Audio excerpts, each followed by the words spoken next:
Hello everyone and welcome back to another video from Wake&Tech. In this video, I'm going to show you how to remove movies and shows from continue watching on Amazon Prime. So let's get started right away. First of all, just go ahead and open up the Prime Video application and then log into your account if you haven't done so already by using your login credentials. Once you are logged into your account, you will end up on the home page where you will see the continue watching section for your account. Now, in order to remove any movie or show, you simply need to tap on it and then you will be able to find the hide this video option.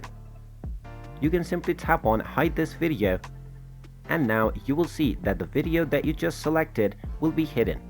You can do this with any show that you want and hide the continue watching section from your home screen in order to remove shows to delete your watch history for that show. And there you have it.